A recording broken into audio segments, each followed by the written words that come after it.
What's going on, YouTube Gardener? It's your boy Sydney from the Naked Gardener channel. In this video, we're going to be submitting our entry for the tomato grow off of 2019.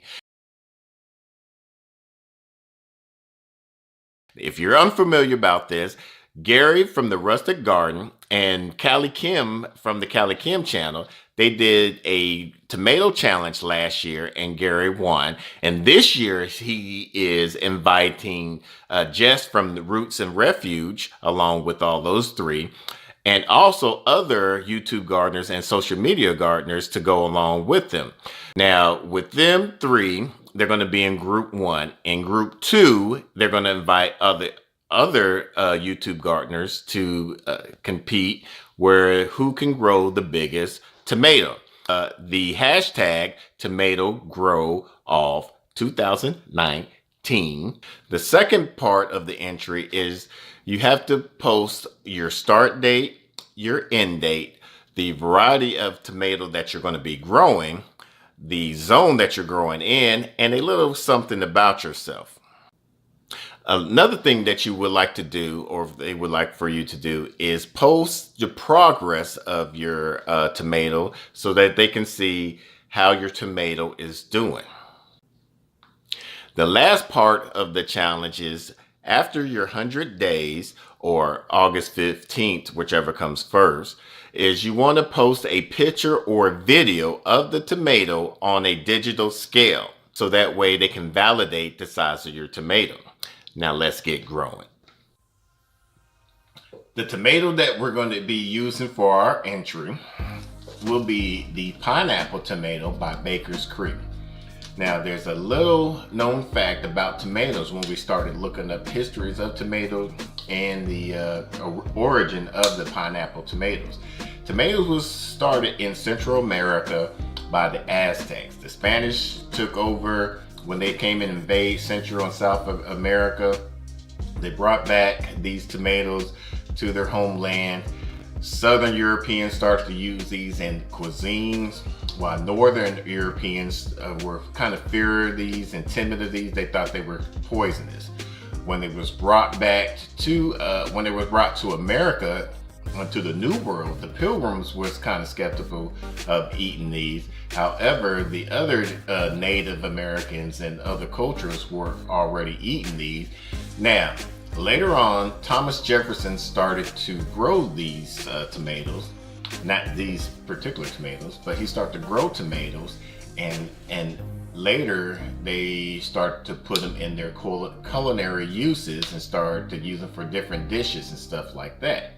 Now, for the history of the pineapple tomatoes, we found out that they originated in Kentucky, and they're good. The one thing that we liked about these was they were less resistant to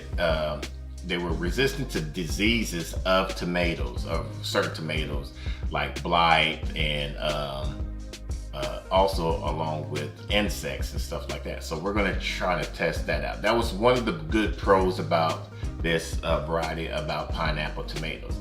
The con about this tomatoes, from what we saw on the reviews, where they take very long to produce, and the plant that you have on there, it doesn't provide that much yield. So we're going with shooting for the heaviest tomatoes and not with the yield of tomatoes. However, there's certain ways you can do to help this out. We're going to try different methods and just kind of see how that works. So what we're going to do is we're going to start in our growing medium. If you don't know anything about soil starting mix, I'll put a link right here to show you how we sterilize our soil and kind of go from there. So we're gonna do, I'm gonna do a few of these. I'm gonna start with 6, see how those go. With these trays from Bootstrap Farmers.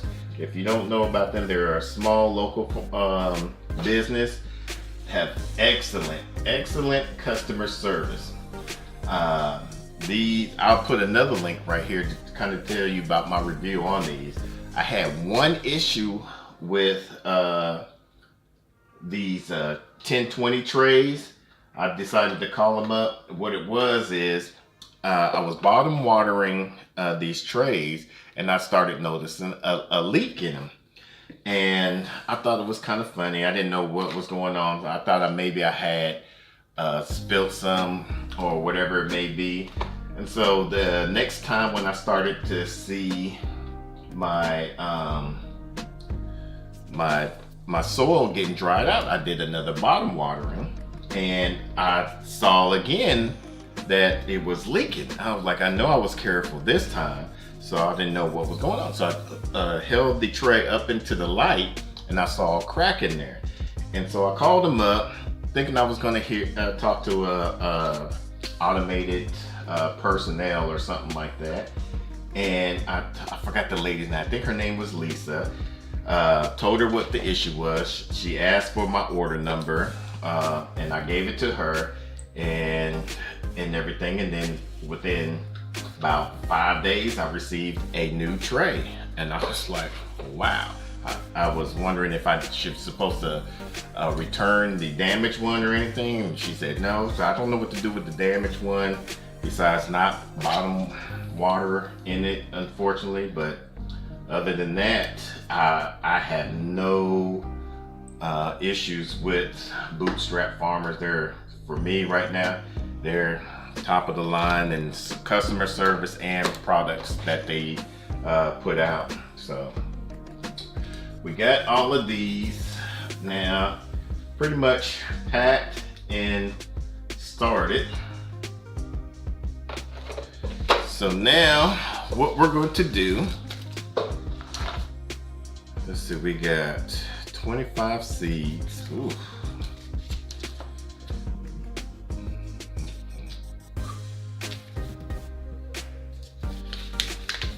$25 seeds. I think I'm gonna do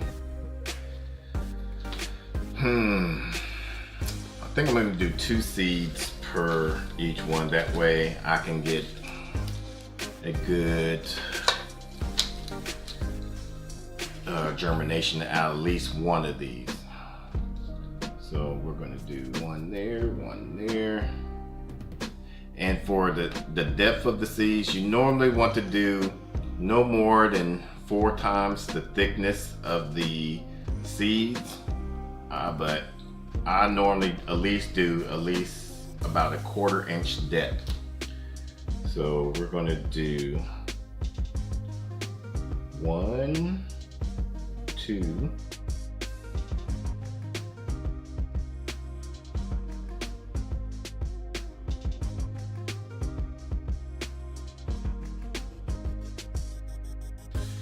now I'm going to mix these in,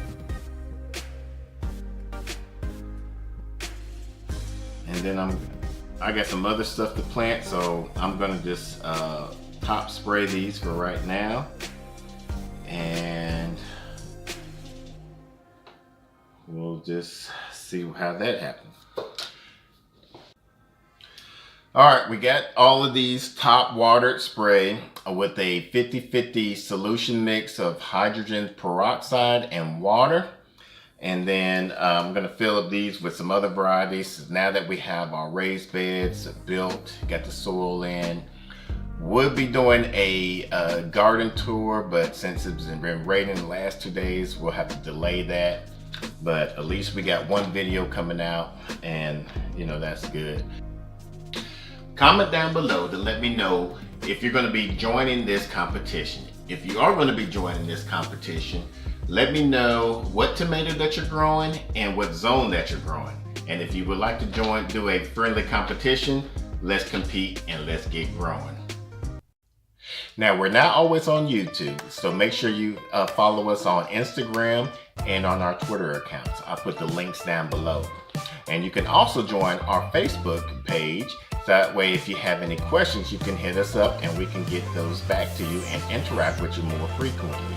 And as always, let's grow together.